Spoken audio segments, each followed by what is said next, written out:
चलिए हम 3.2 का क्वेश्चन नंबर 6 करते हैं। क्वेश्चन नंबर 6 क्या कह रहा है सुनिएगा। गिवन द लीनियर इक्वेशन, हमें लीनियर इक्वेशन दी है 2x + 3y - 8 = 0। Right another linear equation in 2 variables, और हमें 2 वेरिएबल्स की एक एनदर इक्वेशन लेनी है such that the geometrically representations of the pair so format is। और एक ऐसी इक्वेशन हमें लेनी है जो कि नीचे 3 कंडीशन दी है उसको वो शो करे। तो इंटरसेक्टिंग लाइंस भी होनी चाहिए, वो पैरेलल लाइंस भी होनी चाहिए, और कोइंसिडेंट्स भी होनी चाहिए। तो बहुत इजी है, ये तीनों के बारे में मैंने आपको बताया हूँ, और यहाँ क्वेश्चन में हमें क्या क्या गिवन है वो मैंने मैनेज करके रख लिया हूँ। तो क्वेश्चन नंबर 6 का पहला देखते हैं हमें क्या गिवन है। 2x + 3y - 8 = 0 ये हमें कहाँ दिया हुआ है, ये हमें क्वेश्चन में दिया हुआ है। तो हमने इसे क्या कर लिया, इसे हमने लेट कर रहे हैं। यहाँ पे देखिए ये है a1, ये a1 की वैल्यू 2 है, b1 की वैल्यू 3 है, ये लिख लिया मैंने, और c1 की वैल्यू -8 है। अब हमें a2, b2 और c2 चाहिए। तो क्वेश्चन में पहली कंडीशन लिखिए फॉर इंटरसेक्टिंग लाइंस। तो इसके लिए तो पहले इसका फार्मूला लिख दें आप। तो क्या फार्मूला होता है, a1/a2 does not equal b1/b2। तो यहाँ से अब हमें a2 क्या माने a2 कि ये वाली कंडीशन आना चाहिए, a1 a2 is not equal b1/b2 होना चाहिए। तो आपको ऐसा नहीं लग रहा है कि इस कंडीशन में आप जो है यहाँ पर कुछ भी मान सकते हैं आप, जैसे मैं यहाँ पर 3 मान लेता हूँ, इज दैट क्लियर। और अब b में क्या काम करता हूँ, 4 मान लेता हूँ। तो b मैंने यहाँ क्या कर लिया, 4 मान लिया। आप कुछ भी मान सकते हैं, इज दैट क्लियर। किताब में अगर कोई दूसरा भी आपका आंसर आ रहा है बुक में तो इज नॉट क्लियर। बुक वाले ने अपने हिसाब से सॉल्व किया है, अपन अपने हिसाब से सॉल्व करेंगे, उससे कोई प्रॉब्लम नहीं है। बस ये हमारी ये जो थ्योरम है ये हमारी प्रूफ होनी चाहिए, ये फार्मूला इंटरसेक्टिंग लाइन पूरा होना चाहिए। अब इसे मान लेते हैं हम, कुछ भी मान लीजिए 5 मान लिया आपने, इज दैट क्लियर।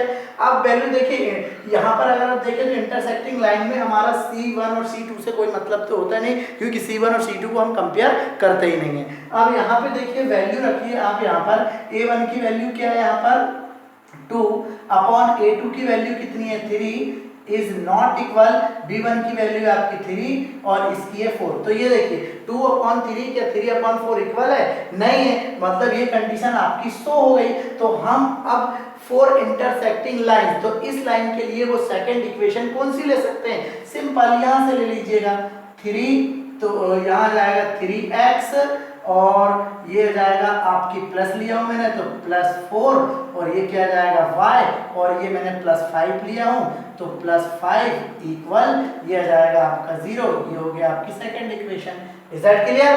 तो ये एक ऐसी इक्वेशन है जो इस थ्योरम को, इस सूत्र को क्या कर रही है, इस फॉर्मूले को शो कर रही है, प्रूव कर रही है। तो ये नंबर आप ले सकते हैं, और भी कोई नंबर आप ले सकते हैं। इसका सेकंड पार्ट देखते हैं, हमें ये दिया हुआ है, हमने यहाँ से कर लिया a1, b1 और c1। अब हम यहाँ पे क्या ऐड करें कि 4 पैरेलल लाइंस, वो पैरेलल लाइंस की कंडीशन को शो करें। तो पैरेलल लाइन में a1/a2 इक्वल b1/v2 के इक्वल होता है, परंतु c1/c2 इक्वल नहीं होता है। तो सिंपल सी बात है, हम यहाँ पर क्या माने, तो सिंपल सी बात है, आप यहाँ 4 मान लीजिए। आप पैरेलल के लिए मालूम है क्या काम करिए, आप इनका जो इसका 2 का 4 कर दीजिए, तो 2 से 4 कर दीजिए, इसका भी डबल कर दीजिए 6, इज दैट क्लियर।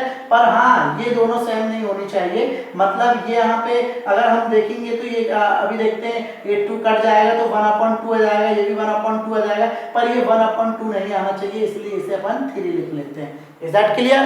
अब यहाँ पर वैल्यू को पुट करते हैं, तो ये a1/a2 लिखिए वहां से देख के, तो 2/4 इक्वल 3/6 इक्वल -8/3।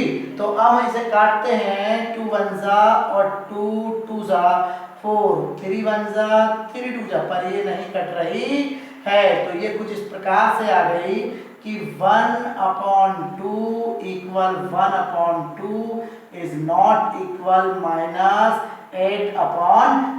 तो हुई ना ये कंडीशन शो, ये देखिए ये कंडीशन शो हुई।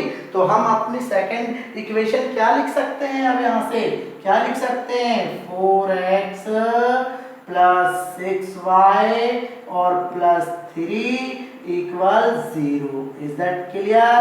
कोई डाउट? तो ये हमारी अगली इक्वेशन आ सकती है। Is that clear? क्योंकि इस इक्वेशन ने इन नंबरों ने इस कंडीशन को अप्लाई कर दिया, शो कर दिया।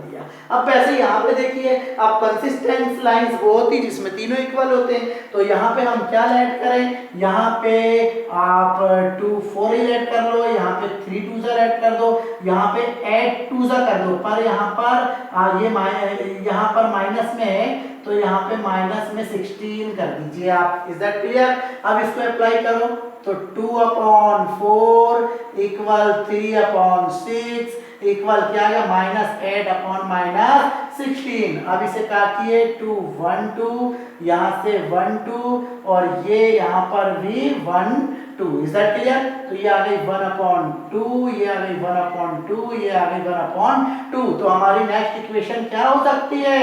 4x + 6y - 16 equal 0। Equation second. तो ये हो गए हमारे आंसर। इन क्वेश्चन को इस प्रकार से सॉल्व करते हैं। Is that clear? Thank you very much.